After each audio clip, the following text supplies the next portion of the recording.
Scott, give us an idea from a player's point of view how disruptive the last 24 or 48 hours have been.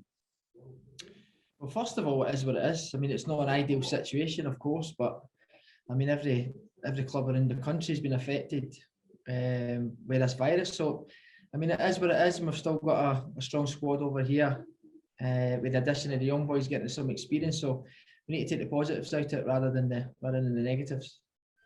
Hiya, Scott. Yeah, mate.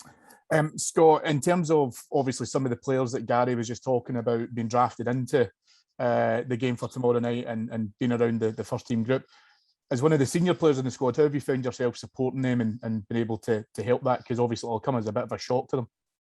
Well, we've all tried to, because we've all been in that situation, probably not on a European adventure right enough in a big game like this, but they're the lucky ones. They find themselves, I think there's maybe 4 or 5 of them here, so they're the lucky ones that are the way us, and they'll gain invaluable experience going forward into seeing how the senior players perform and lead up to this game. So it's great for everybody, and more so the young lads, and hopefully we can get them the right result. Hi Scott, hope you're well, but just wondering from a player's point of view what it's like in terms of tomorrow with Stephen not on the touchline, how you think that'll differ?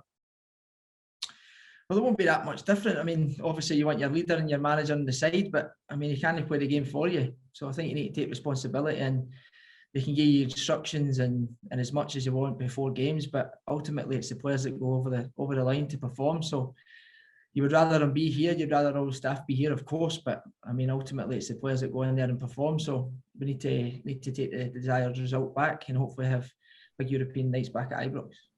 Hi Scott, obviously it's been a disruptive week. What's the mentality like amongst the squad that's over there at the moment, and how confident are you that you can get a good result? Well, we're always confident. We're confident because of the personnel and the ability we've got in the dressing room, and I think at times like this, I think it magnifies why you bring in such a large squad and why you bring in the technical ability of what we've got. In times like this, normally it's injuries and suspensions that derail that, but you know, with this virus, then they throw another predicament in there for us. So we're always confident. Obviously, the heat will play a part, the pitch will play a part, but that's European football, and that's another obstacle we need to overcome. But we're always optimistic and a chances to get through any round in Europe. Scott, something we touched on with Gary there, the fact that you're one of the leaders of this group. There's so many leaders in this group. When it comes to times like this, how crucial are you guys going to be? Well, probably more so than normal. It's all about us to kind of steady the ship here. But as I say, what an amazing opportunity. We're over here now. We've got a game and a huge game tomorrow night. So, I mean, you can look at any negatives you want, because that's probably what people are writing about, how many players are missing. But if you look at the ability and the mentality we've got around there, we're certainly in a good place for tomorrow night, that's for sure.